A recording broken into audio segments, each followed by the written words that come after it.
From the press gallery, I could feel the tension before the first word was spoken. JD Vance stood at the podium like a man certain of his place in history, his deep blue suit perfectly tailored, his expression calculated for the cameras. The chamber was still, except for the low hum of journalists whispering predictions into their recorders. Vance began with a slow, deliberate cadence, talking about restoring the true American spirit. His tone was wrapped in nostalgia, painting a vision of a country that, in his mind, had been slipping away. He spoke of flags fluttering over small towns, of veterans saluting in the summer heat, of the sacrifices made by real Americans. But each time he uttered the phrase, his eyes cut toward Representative Jasmine Crockett, as if the definition excluded her. It was subtle, but the jab was unmistakable. Vance shifted to patriotism, warning of false loyalty and fragmented allegiances that he claimed were eroding national unity. His words carried weight, but they also carried accusation. By the third paragraph of his speech, the subtext had turned into open suggestion. Crockett, he implied, put the priorities of special interests ahead of the whole nation.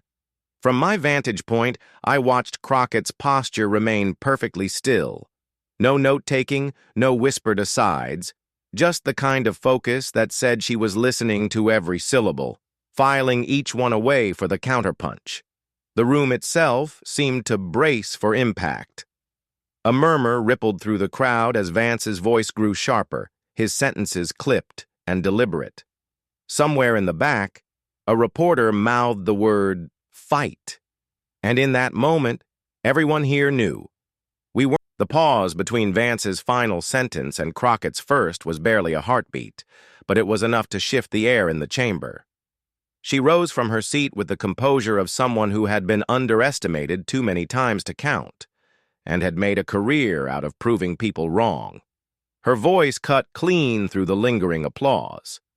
"Senator Vance talks about patriotism as if it belongs to a select club," she began, locking her gaze on him with an unflinching steadiness. "But patriotism isn't nostalgia for a past that left millions of Americans behind. It's the hard, unglamorous work of making sure every citizen, regardless of zip code, skin color, or political party, has a fair shot at the future." From my seat, I saw Vance's jaw tighten. Crockett didn't give him time to breathe. She moved on, dismantling his true American spirit rhetoric line by line. "When you imply that those who disagree with you are somehow less loyal to this country, you're not protecting unity. You're manufacturing division. And division," she said, leaning forward over the mic, "is the easiest way to weaken a nation from the inside." The chamber was silent, but not dead. It was the charged silence of an audience holding its breath, knowing a spark was about to land in dry grass. Crockett turned slightly, addressing the public gallery above us. "Real patriotism," she continued, "isn't waving a flag when the cameras are on. It's defending the rights of your neighbor when nobody's watching. It's standing up for people you may never meet because you believe in the idea of America, not just the image of it." A rustle of approval came from the crowd. She wasn't just responding, she was reframing the entire argument. And somewhere in the back, I noticed a camera operator lean in closer, as if knowing this was the soundbite that would play on repeat for days. Vance straightened his tie, the move almost theatrical, as if signaling to the room that he was about to deliver the decisive blow. "Representative Crockett," he began with a deliberate drawl, "patriotism requires loyalty. And loyalty means standing by your country, even when it makes hard choices.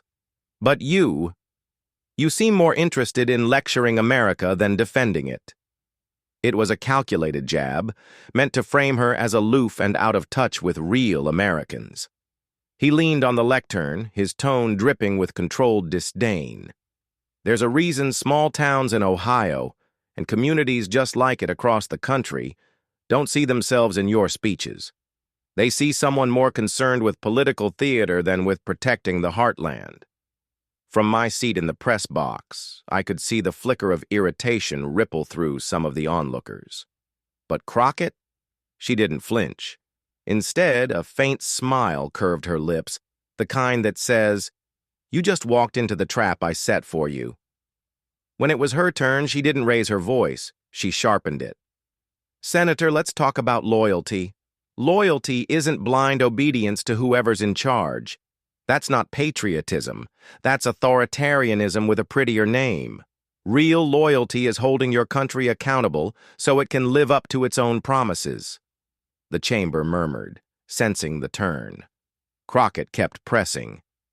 "And as for the so-called heartland, last time I checked, the heartland is also made up of teachers struggling to buy school supplies, farmers fighting corporate monopolies, and veterans who can't get the health care they were promised.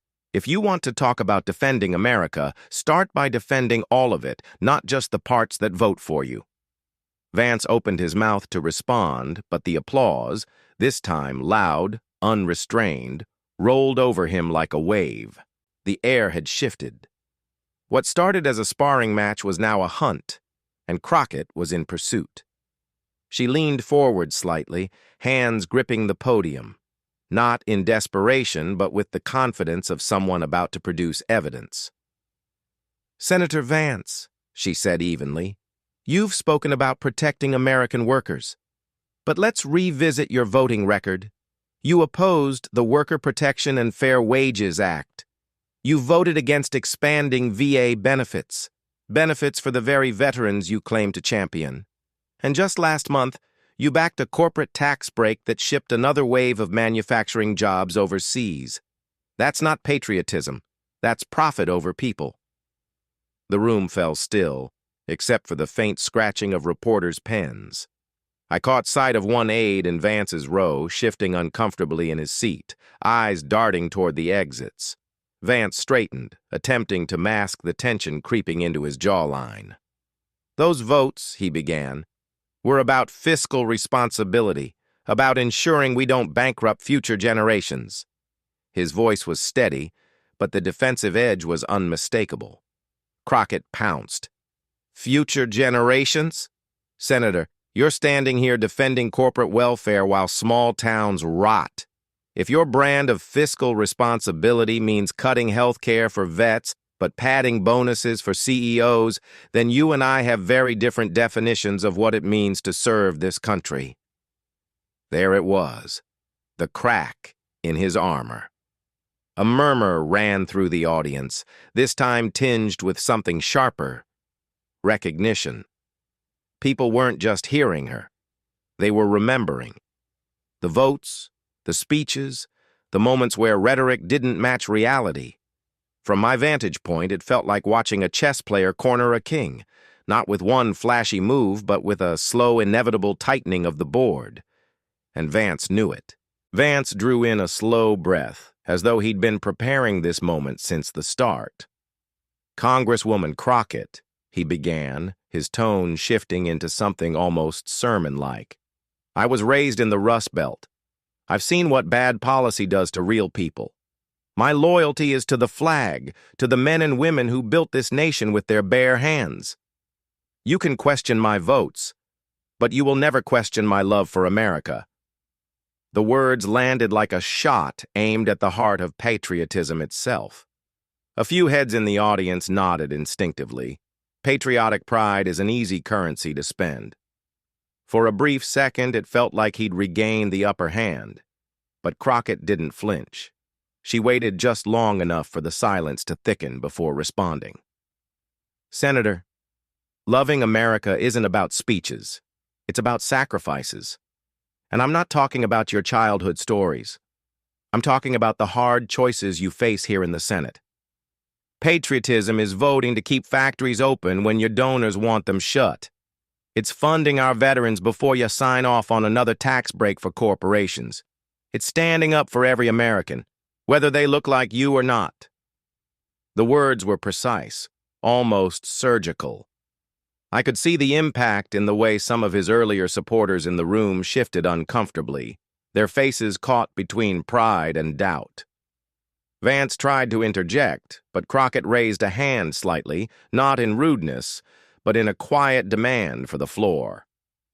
Patriotism without accountability is just a bumper sticker, Senator, and the people of this country deserve more than slogans. It wasn't a shout.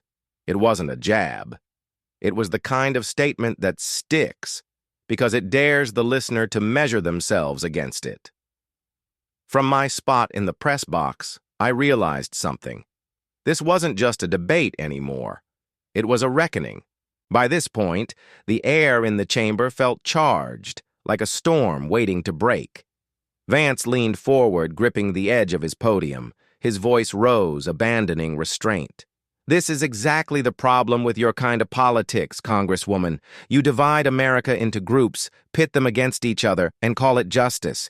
Real unity means protecting our traditions, not dismantling them in the name of so-called progress. The words had weight. They carried the kind of challenge meant to corner an opponent into either retreat or overreaction. Even the press gallery, normally half distracted with note-taking, leaned in.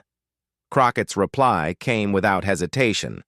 Senator, unity without justice is just oppression dressed up in red, white, and blue. You talk about traditions. Well, some traditions were designed to keep certain Americans out of power, out of opportunity, and out of the conversation. That's not unity. That's control. She stepped slightly forward, and her voice sharpened, not in anger, but in precision. You can't wave a flag to cover up inequity.